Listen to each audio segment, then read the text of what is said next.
Thank you so much to my friends at Aquila for making this episode possible. Go check them out at aquilasafari.com and make sure that you go visit them whenever you are close to Cape Town. Have you ever wondered what it would be like to sell everything you own, buying a boat, moving on to it and sailing around the world? Well, I'm doing that and I'm making other people's dreams come true along the way. Come check it out. The Paperboat Project.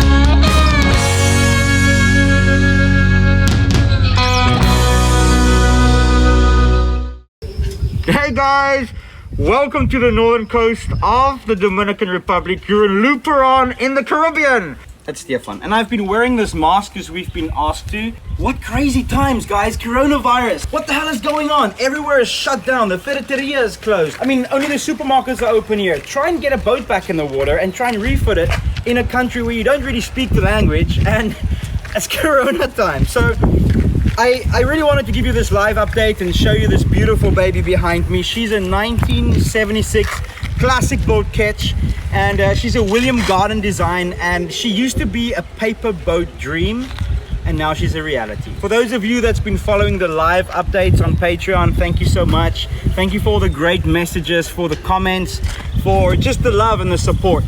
Very interesting and very exciting is I have two crew on board, one behind the camera and one on the boat right now, and I can't wait for you guys to see the episodes to come and see how we refit this beautiful boat. So in today's episode, I decided to edit something for you that I did in South Africa. Somebody sent me an email and said, Steph, can you take me on an African safari? Take your cameras, but more important, can you make a lion roar? So I want to transfer you now from your living room to Africa and go show you some beautiful animals and show you if I can make a lion roar. After all, I am Captain Liu. So enjoy this episode, and thank you so much. If you haven't subscribed, please do so, like, comment, and I'll see you on the water.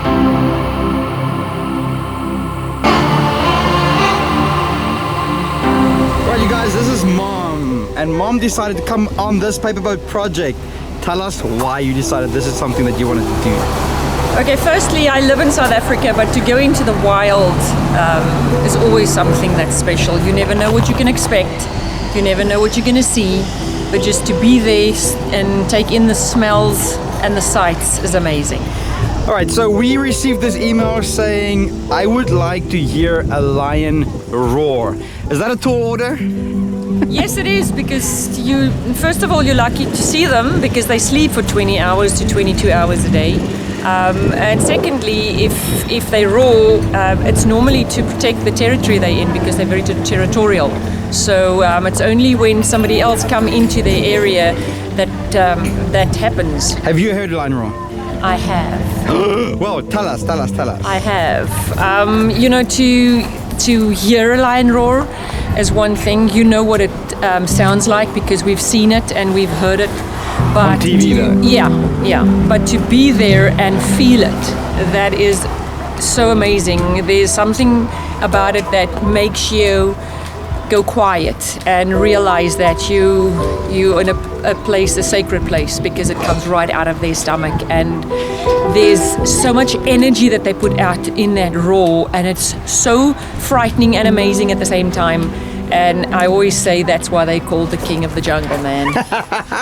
Well, let's go see if we can make this paperboat project a reality. Let's go. Let's go. Thank you. Come on.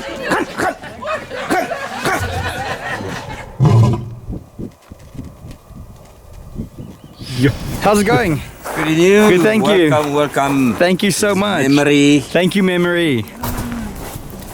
Alright, anything in particular on the bucket list? Please don't say leopard. Please don't say leopard. It's always the elephant. I know you have them because I've just seen them from my room. Any special birds that you have on the farm? Might be lucky to see the aquila. Mm-hmm. The aquila? Ferox, the ferox, the black eagle. Mm-hmm. Okay. Yeah, we are home of the big five. Touch wood, and in this weather, leopards are very shy. But I mean, we might actually find them hunting because they're actually opportunistic. So this weather is actually favorable for them. Yes. Because it's very easy for them to ambush the animals because of the wind. Oh. So the animals can't be downwind or upwind because I mean now they're able to eat. And hopefully we're gonna find the lions active. You know, they sleep for 22 hours every day. Wow. They might just be hungry now. Let's hope so. Let's go. Looks like a rock. So the rocks that you guys see in front of us is actually hippos. Wow. And those two rocks at the back. Like a Posing for you? Yay! But I mean, let's talk about the females. They're pregnant 8.5 to 9 months. Okay. Like a human. Like a human. They know almost whether they're carrying a baby girl or baby boy. Why? Wow. Because I mean, it actually gives them enough time. If it's a girl, she's going to be born within the pod. Then all the Johns and the teams are happy. Ooh, there's a little Susie, the new girlfriend in town. Very protected. If it's a boy, it's a threat. The other bulls are going to kill it. So mom has got to run and go and find another pond. So she's going to stay with that baby for another 2.5 to 3 years. Yeah, the zebras look like small little wiener dogs against those guys. Right, it is a parade of elephants, a memory of elephants, or a head of elephants. A parade. Parade is because they walk so gracefully. I mean, for 6.5-7 tons worth of body weight, you would actually expect elephants to be rattling the whole earth when they walk. But you know why they were never domesticated? Wow. Because you can't ride a zebra, you can't see. So graceful. And also, they don't. Welcome to Africa, guys. I don't like it. No. But other people do eat them. Yes, also. He's coming to say hi. He's very naughty. He's coming towards us. I mean, an elephant without a trunk, they wouldn't survive. That trunk in the ears is the most vital and most important part of it. The ears are almost like a radiator. 20 liters of blood flow through there every minute. 20 liters. 20 liters. So now you see, I mean, all the ears, the ears are closed. Yeah. It's trying to maintain, because I mean, the skin is very sensitive as well. That's why you never find oxpeckers or birds trying to go and clean ticks and parasites from elephants. So yes, that is the African elephant. And how many tons is that, Memory? We're talking about 4.5 to 5 tons now for this young bull. He's already almost like 6 tons. So 4.5 tons. This young bull, beautiful. It's the most gracious animal for me in Africa. So 48 k's an hour. they run at 48 kilometers an hour. How many miles is that per hour? That is about 35 miles. 35 miles an hour. You cannot outrun that. Beautiful landscapes out here. Beautiful. Oh, it's raining. Nice. Yippee!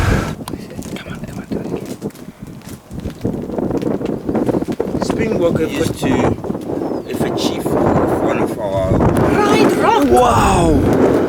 Wow, that's amazing. Look at that. Oh, I've never seen that. You must drink carrot juice. Look at that. Good for your eyes. Wow, well done. Memory. We are going to come back to them. Wow, that was amazing. That pose on the end of that rock.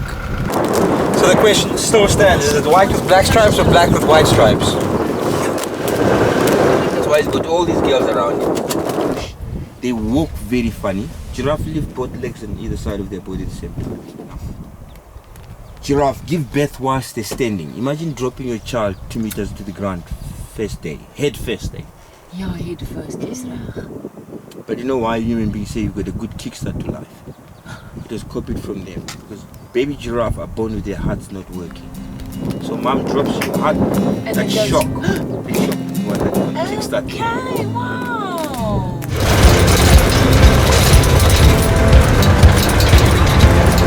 We just stopped at this little spot where we can have a drink and something to eat. Donkey. Let's see. There's a lot of tourists here, and we have some baboons looking at us. I don't know if I can zoom in, but they're just setting up there somewhere.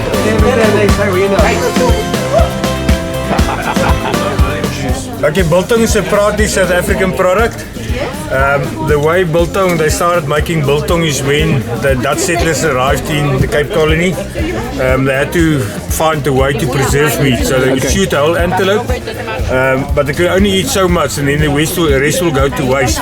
So they found a way that they would cut the meat into strips. Yes. They would put it in vinegar to seal the meat so it doesn't go rotten when you hang it out. Yes. Then they will salt it and put spices like coriander, or you can make it very spicy depending on how you like it. Yes. And then you hang it in a wind-dry place. So it's air dried. It's air dried. Yeah. Yes. Normally people that make it in bulk, they would put it in a place with ventilation. There would be a fan as well as the extractor fan. Okay. You can also hang them outside, like on your veranda, just as long as you cool dry with a bit of a breeze, you know, so it can dry. Yeah, mostly what you find in the supermarkets is beef. Yeah. But in winter is our hunting season. You know, that is where you can hunt springbok, blesbok, and also kudu, the one with the spiral horns. Yes. You know, so antelope biltong tastes very different to the beef. Yes. Thank you. Guys, if you haven't had biltong or druvos, come to Aquila. It's free on the game drive. Salute. So these baboons are a real nuisance. And they get really big. And they've got massive teeth. So you don't want to get close to one of those.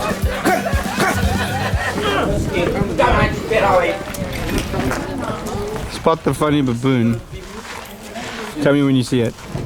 There we go.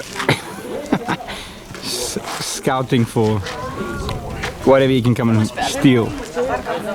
Like biltong. What do you think that guy's name's gonna be? Frank. Hey Frank! Archibald. Archibald. Comment below for a funny name for that one. You're not allowed to use my name. Look at what we found here. Nee, asseblief moenie opstaan nie.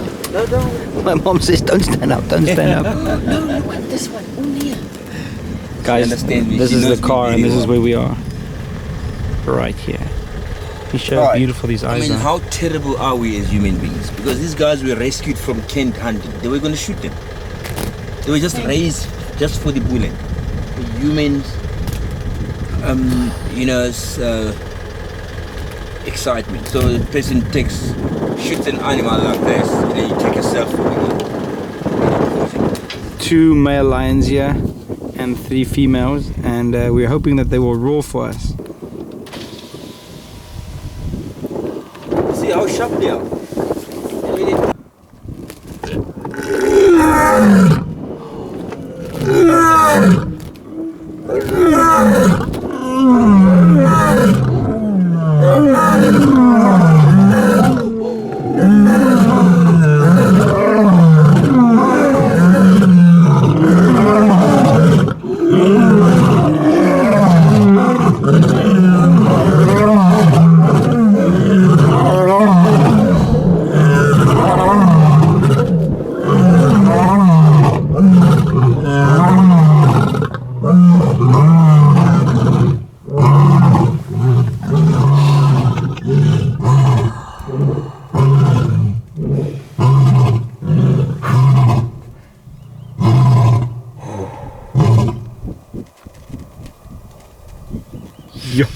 Welcome to Africa. Yo, you're crying. It can never get more beautiful than this. Goes right into your soul, man. Look at that. See the effect of the steroids. Look at all that organic. Oh, shame. I have tears in my eyes. That was amazing. You can't imagine that sound that comes from them. That's why they Unbelievable. are the kings of the jungle. I mean, that's a way of communication with the lions. He roars the loudest because he's the alpha male now. And then now the alpha female will be the one that roars louder than other female. Because when they go and make a kill, it's called the lion shade. Because I mean, they will have to roar to alert him. Dead, he's served. And then he comes. It's called the lion shade. He eats first. He's got to gut it. Because he's got to get the liver, the heart and the lungs. That's the most nutritious.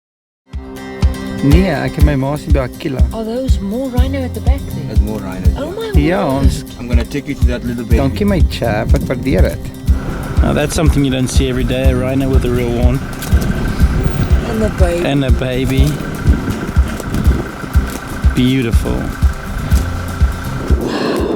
He's massive. Look at him. Remember, they can grow up to, they can weigh up to about 2.8 to 3 tons. Sure. And still charge you at 65 kilometers an hour. Sure. That's a serious horn he's got there. Boys Some don't rhinos and watch some ahead. hippos. We got the two fatties here. Fatty number 1 and fatty number 2 there in the back. It's not very often when you see it. And that's our room of the on top land. left there. Yeah, it's very rare that you see the hippos come out to graze, eh? Yeah, they do it. They're nocturnal, aren't they? Yeah, they nocturnal grazers. Yeah.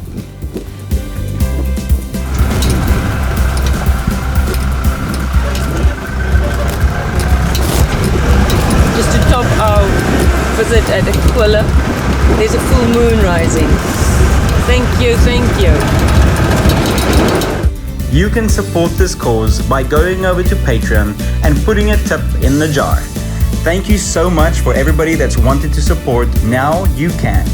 Thank you so much for watching this episode of the Paperboat Project. I really enjoyed creating these films for you guys, but I would like to have your comments and your feedback in the sections below. Make sure that you like, subscribe, and ring that bell so that you know when I'm releasing a new episode. And from me, my friends, I'll see you next time right here on the Paperboat Project. And remember, you're awesome, man.